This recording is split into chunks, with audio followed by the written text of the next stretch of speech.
ஒரு கிராமத்தில் ஒரு ஏழை மரம் வெட்டும் மனிதன் வாழ்ந்து வந்தான். இந்த மரத்தை வெட்டினால் அவன் தினமும் ஆற்றங்கரையில் மரங்களை வெட்டி அதனால் கிடைக்கும் பணத்தில் குடும்பத்தை நடத்தி வந்தான். ஒரு நாள் மரம் வெட்டி கொண்டிருந்த போது அவனுடைய இரும்பு கோடரி திடீரென்று ஆற்றில் விழுந்து விட்டது. அது அவனுடைய ஒரே உழைப்பு கருவி. அவன் மிகவும் கவலையுடன் ஆற்றங்கரையில் அழுதான். என்ன கவலை? நான் இந்த ஆற்றின் கரையில் விறகு வெட்டி கொண்டிருந்தேன். என் கோடாரி தவறி கீழே விழுந்து அதை தேடி பல முயற்சிகள் செய்தும் கிடைக்கவில்லை. இப்போது நான் என்ன செய்வது?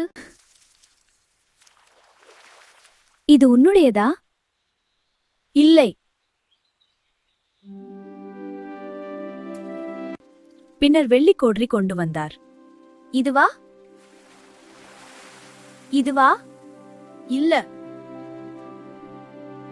இறுதியாக தேவதை இரும்பு கோடரியை கொண்டு வந்தார். ஆம், இதுதான் என்னுடையது. அவனுடைய நேர்மையை பாராட்டி தேவதை மூன்றையும் அவனுக்கே கொடுத்தார். நேர்மை எப்போதும் வெற்றியை தரும். பொய் சொல்வோர் இழப்பை சந்திப்பார்கள்.